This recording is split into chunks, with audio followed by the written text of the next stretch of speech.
Amém, irmãos? Glória a Deus, né? Por essa noite. Feche os olhos de vocês. Baixe a cabeça de vocês. Vamos agradecer a Deus. Senhor, muito obrigado por essa noite. Eu te agradeço por essa noite. Te agradeço por tudo que o Senhor já falou no nosso coração. Eu tenho a plena convicção que nessa noite o Senhor vai continuar falando conosco.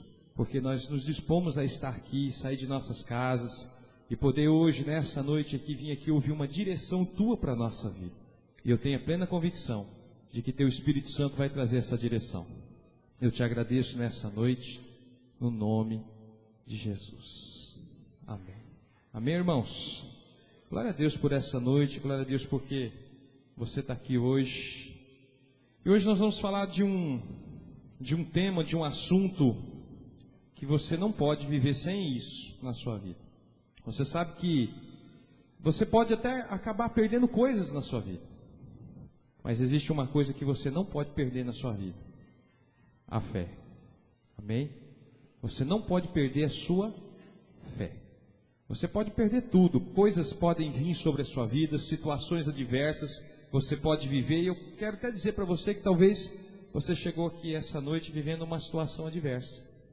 Mas eu quero dizer para você, se você tiver paciência e fé, você vai vencer essa situação adversa.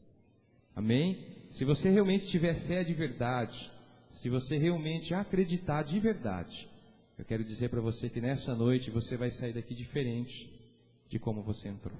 Amém? Hoje eu estive no hospital de manhã, fazendo um culto, os irmãos lá no hospital. Eu disse para eles que eles precisavam ali, naquele leito de enfermidade, ter fé. Eles precisavam realmente acreditar que eles podiam sair daquela situação. Mas eles tinham que acreditar. Eu acreditava que Deus podia fazer. Mas eles precisavam acreditar também. E ali nós fizemos várias orações nos leitos, com os funcionários do hospital. E eu disse para ele que quando eu recebi aquele diagnóstico lá no Proncor, todos os dias eu tive que relutar contra o meu estado emocional, pela fé. Amém? Porque tem situações que você fica completamente dependente. E que a única coisa que resta para você é a fé. Amém, querido? O ser humano, ele tenta de todas as formas se apegar em alguma coisa que ele pode ver. E quando aquilo que ele pode ver vai embora, ele tem que pegar naquilo que não vê. Amém? Acreditar naquilo que não se vê. Eu quero ler um texto para vocês. Eu queria que vocês abrissem esse texto lá em Hebreus, capítulo 11, versículo 23. Se você trouxe a sua Bíblia, abra em Hebreus, capítulo 11, verso 23. Todos acharam? Amém?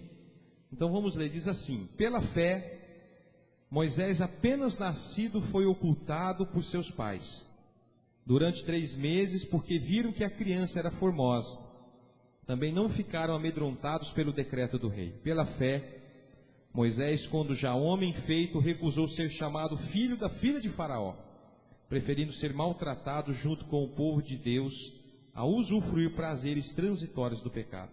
Porquanto considerou o pobre de Cristo por maiores riquezas do que tesouros do Egito, porque contemplava o galardão. Pela fé, ele abandonou o Egito, não ficando amedrontado com a cólera do rei. Antes, permaneceu firme com o que vê aquele que é invisível.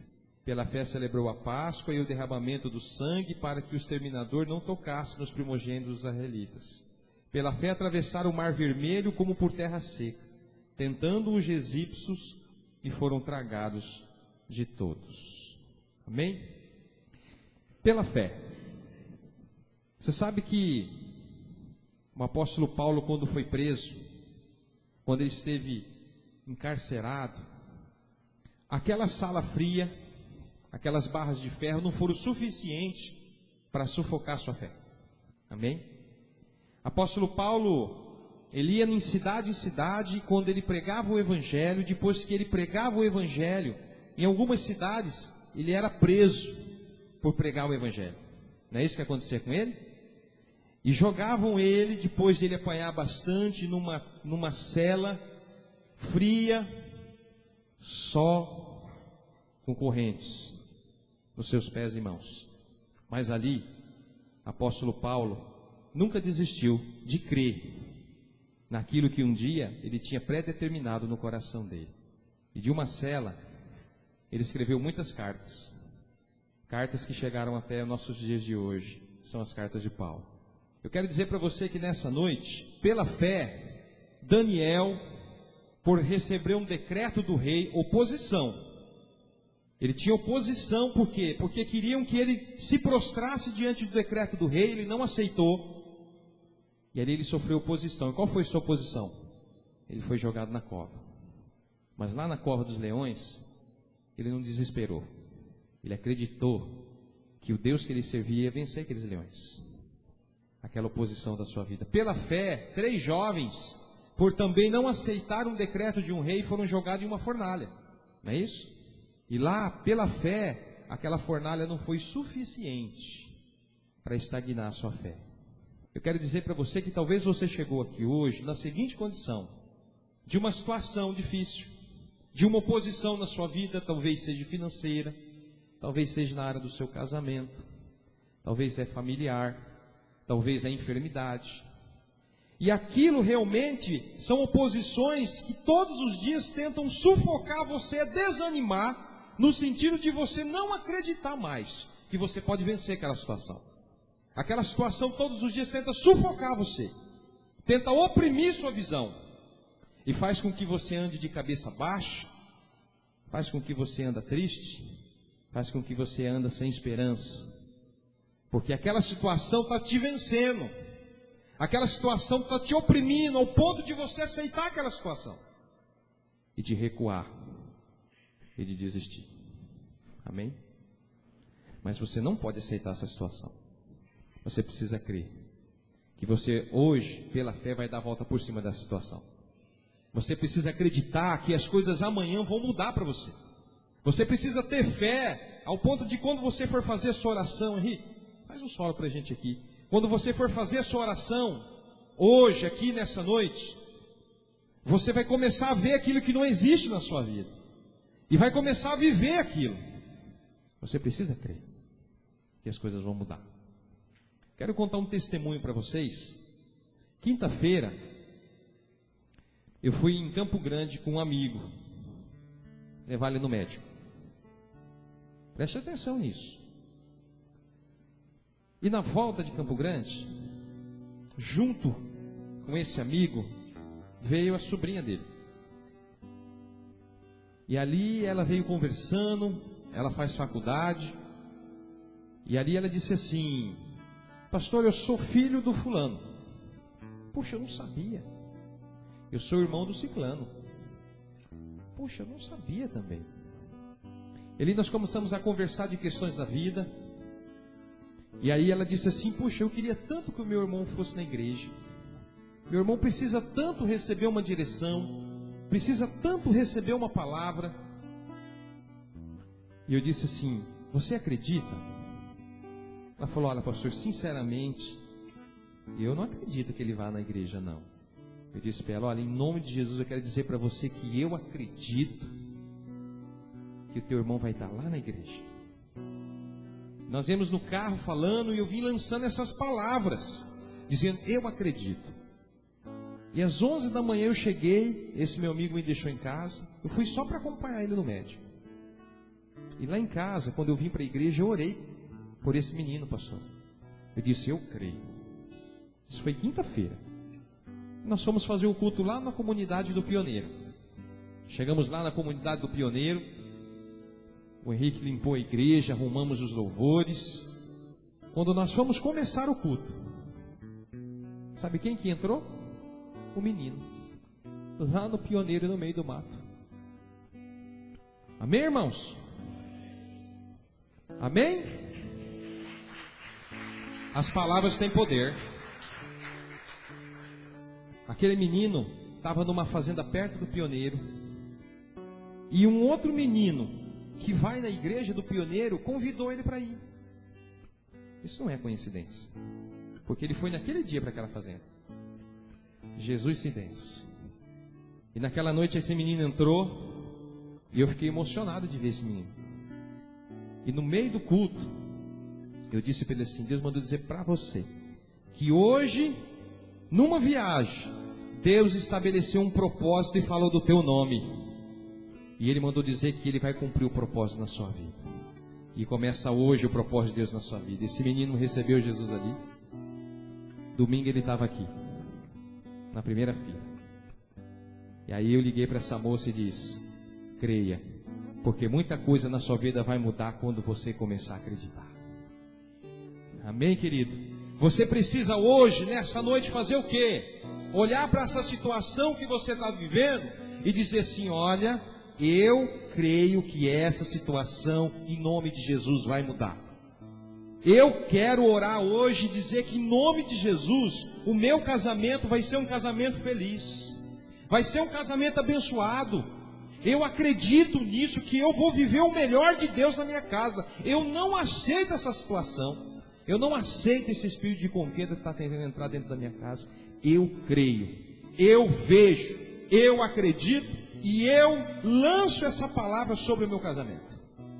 Eu acredito que esse tempo de escassez na minha vida, de dificuldade material, parece que as coisas não caminham para a minha vida, mas eu quero declarar que a partir de hoje, em nome de Jesus, isso vai mudar na minha vida, pastor Maria. Isso vai ser diferente. Deus vai abrir uma porta para mim. Sabe por quê, querido? Porque hoje pode ser a mesma coisa, mas você tem que declarar que amanhã não vai ser, e depois da manhã vai ser diferente, e depois da manhã você precisa caminhar de fé em fé. Amém? Você precisa dizer para essa enfermidade que talvez está assolando você, e que você está aceitando na sua vida, e dizer: em nome de Jesus eu estou curado. Querido, que mal tem ter fé? Que mal tem você exercitar a sua fé? As pessoas não querem exercitar a fé hoje, pastor. As pessoas ficam, na verdade, se entregando para situações, deixando com que aquelas situações encarcerem a sua fé, engessem a sua fé. Você já pensou se Paulo fosse fazer isso dentro de uma prisão? Você já pensou se Paulo fosse aceitar aquela prisão na vida dele? Ele estava aprisionado? Estava. Os pés dele, Rubinho, estavam encorrentados? Estavam. É uma realidade. Mas Paulo escrevia cartas, porque ele diz: as pessoas podem até me aprisionar fisicamente, mas a minha fé ninguém pode aprisionar, minha visão ninguém pode aprisionar. Quero dizer para você nessa noite: muros e barras de ferro não podem aprisionar a sua fé. As situações que você está vivendo, que é real, não podem aprisionar a tua fé. Amém, querido? Um dia, há um tempinho atrás, eu tive até a Rádio Xaraés. Lembra, pastor? E lá uma pessoa me atendeu, e essa pessoa me humilhou lá na rádio. Ele me deixou 2 horas no sol quente, e quando chegou me falou algumas coisas, e eu agradeci essa pessoa. Disse: olha, que Deus abençoe você, mas eu quero dizer para você, um dia eu vou estar dentro dessa sala falando do meu Deus, porque eu creio, e eu vou esperar com paciência esse dia. E hoje nós começamos o programa na Rádio Xaraés, para a honra e glória do Senhor. Sabe por quê? Porque eu creio, porque eu gero as coisas da minha vida em fé. Eu lanço a palavra e espero, e continuo vendo aquilo que vai um dia acontecer na minha vida. O que você quer que aconteça na sua vida? Você precisa acreditar que as coisas vão mudar, que as coisas vão acontecer. Um dia eu disse para minha irmã assim: olha, eu tenho um sonho de um dia, eu creio nisso, minha irmã, e se for da vontade de Deus, Deus vai fazer, de ter um site um dia da igreja, e de a gente colocar mensagens nesse site, e de um dia transmitir os cultos ao vivo. Eu não posso ser medíocre naquilo que eu sonho. Deus está mandando dizer para você: você não pode, você tem que ser humilde, medíocre não. Amém, irmão? Você não pode ficar sonhando pequenininho assim não. Você tem que ter visão de águia. Você tem que olhar, querido, com uma visão ampla.